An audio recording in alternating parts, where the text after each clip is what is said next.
Hello everyone, welcome to yet another session of the Daily News Analysis by Shriram's IAS, where we take up the important articles featuring in The Hindu newspaper and break them down for our understanding from the UPSC examination perspective. So let's start our today's discussion by taking the important articles which feature in the New Delhi edition of The Hindu newspaper, and with it let's take up our first article for the day, which reads Norms to Rank Cities Based on Financial Governance Launched. So this is another initiative launched by the center in terms of preparing an index, or a competitive index one might say, which has certain guidelines for a new financial based ranking of cities. Now before this index, we know a lot of rankings and indexes which try to rank states and cities based on different parameters, be that sanitation rankings based on cleanliness. So we have the Swachh Sarvekshan, which happens based on the city level. Similar to these indexes, the center through the Housing Ministry has come up with different set of guidelines which are known as the finance-based guidelines, which means that those municipal corporations of the cities, how they are performing, is their financial strength good, or how it is doing, which it would help the policymakers assess the situation of the city. This ranking would be of use to them, and it would also feel a competitive spirit in between these cities. So these rankings aim to motivate the city and state officials and decision makers to implement municipal finance reforms. We all know that the financial governance starts at these the lowest tier is the city tier, is the municipal tier for the cities, and the panchayat level for the villages. So having prudent financial norms for these lower tier system is a good move going forward. So we'll understand from this article what exactly are these norms, since they have been just launched. So we'll have limited information right now, and as and when they are given more detail, we can look at them in a more detailed manner. But currently, what do we know of them? So these are going to be at the city level, especially at the municipal corporation level. So the participating urban local bodies, which is another name for municipal corporations, will be evaluated on 15 parameters, 15 indicators across three key municipal finance assessment parameters. So in between these three parameters, 15 indicators are distributed. So what are these three parameters? First is resource mobilization, how the resources which are granted to these local bodies or municipal corporations, how are they handled by the bodies. Second, what is their expenditure performance, which means that how are these bodies spending the money that is allotted to them. And third is about fiscal governance, what are the issues or aspects with relation to transparency in their governance of the financial matters. So these three parameters have 15 sub indicators under them, based on which the various cities would be ranked in this particular financial ranking. So the cities will be ranked at the national level based on their scores under any one of the following four population categories. So in between cities as well, there are certain cities which are quite large in population, certain cities which are lesser in population. So therefore certain brackets have been prepared for them. So first bracket is for those cities which have a population above 4 million. Second is between 1 to 4 million. Third is between 100,000 or 1 lakh to 1 million, which is 10 lakh, and for the last bracket for less than 1 lakh population. And the top 3 cities in each population category would be recognized and rewarded at the national level as well as within each state and state cluster. So this is the basic setup for these financial ranking. Now what can be said as the significance of these rankings? So as we saw, tapping into the lowest tier of financial governance is a very important step. So these rankings are quite significant, are an effort to analyze and help the urban local bodies identify areas in their financial performance where they can make further improvements and to be able to deliver quality infrastructure and services to its citizen, right? This would be its significance. Then these rankings will serve as a constant motivation for the city and state official to continue implementing municipal finance reforms, right? So if there is a ranking and if they can see another city going ahead of them, it will create a healthy set of competition, is what the center envisages when it is proposing these rankings. And at a state and national level, the rankings will highlight the outcomes achieved by municipalities and provide critical insights to key policymakers into state of finances of urban local bodies, right? So one important aspect that can come out of this is the successful model of one particular city or state can be highlighted, and other states and cities can also learn from these successful examples. So learning from each other through this competitive spirit can be a major takeaway from these rankings. So they can be important in the times going forward, especially when we often see that there is not enough prudence given to financial governance at the city level and at the state level. We all know that majority of the states in India are currently facing from the problem of financial governance, where the revenue that they're earning, which is way less as compared to their expenditure. So this was a discussion on this article, and with this, let's move on to our next article for the day. The next article which appears in the newspaper reads, Eklavya teachers to receive training in computer science. Now, why is this article appearing into the newspaper? Because this article talks about the Eklavya model residential schools. Now, what are these Eklavya model residential schools?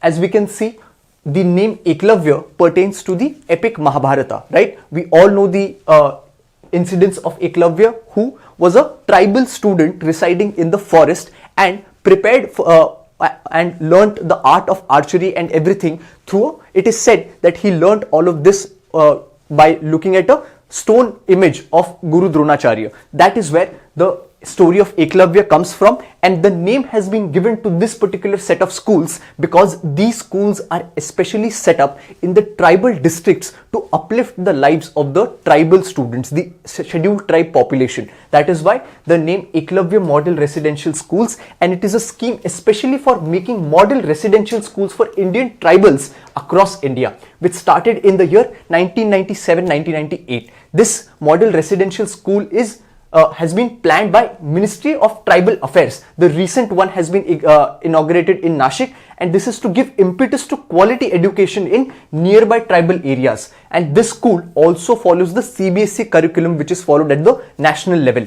These are being developed to impart quality education to these students with an emphasis of not only academic education but all-round development of these tribal students. And at present, there are 384 functional schools spanned across the country established at par with the Navodaya Vidyalaya. These Navodaya Vidyalaya also belong to the center, which are a part of the subsidized education, and they also follow CBSE curriculum. So these are similar, the Eklavya model schools are now at par with these Navodaya Vidyalayas because they are also following the CBSE curriculum, right? Where focus is not just on academic education, but it is on the all-round development and holistic development of these tribal students as well.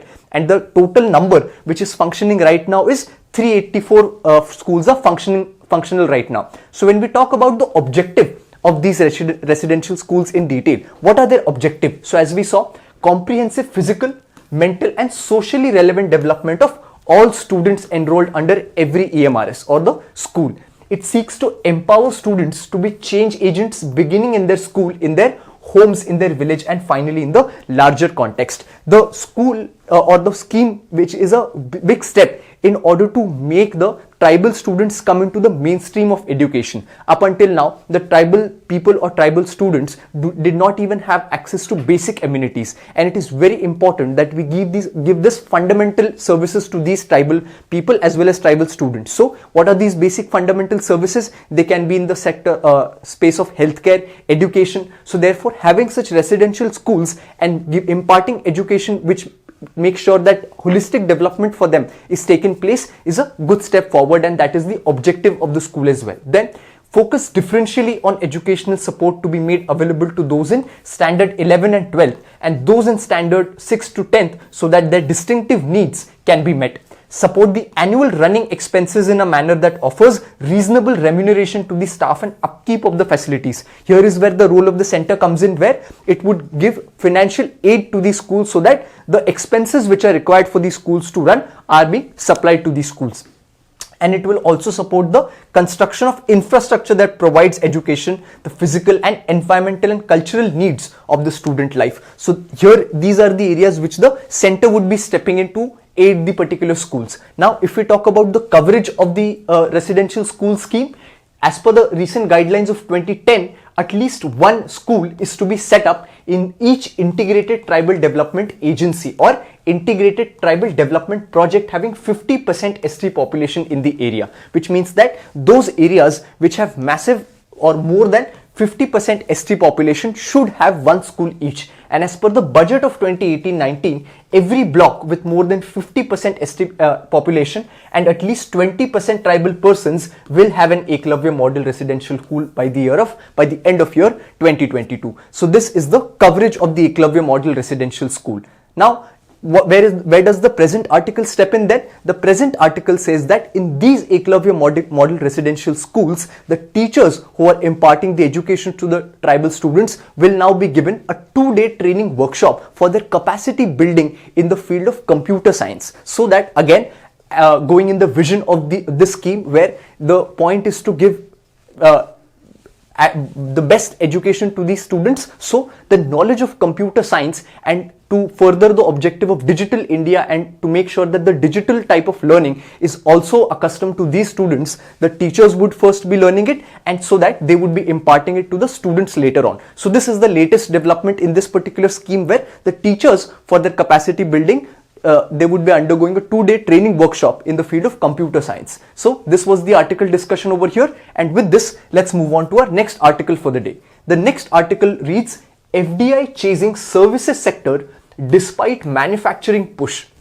Now, this particular article is an important article for us to understand the FDI, or the foreign direct investment, which occurs in the economy by way of foreign investment into the Indian economy. So what is FDI? When we talk about FDI, or foreign direct investment, this is a route of money getting invested which does not belong to the country, which comes from a foreign country but is invested in India. So this is the definition of foreign direct investment. Now, there are various routes by which such foreign investment takes place into India. Types other than FDI is FII, or foreign institutional investment. Another type is FPI, or foreign portfolio investment. These are those type of investment which is done less than 10% into any company. If the investment made by any foreign entity is more than 10% of its total sharing in a company, which means that bulk investment is being done, that is termed as FDI. So that is the exact definition of foreign direct investment. Now, when we talk about FDI coming into India, does it come into every sector uniformly? No, it does not. Only the foreign entity will invest in only those areas which will be lucrative for these entities. So the article says that the FDI is chasing the services sector more and not the manufacturing sector, right? We all know in Indian economy, the service sector is a major performer. It's a global competitor, and we often, one can say, top the list of IT service providers and the other service providers. So India does very well in the services sector, but what it lacks in is the manufacturing sector. And there have been various initiatives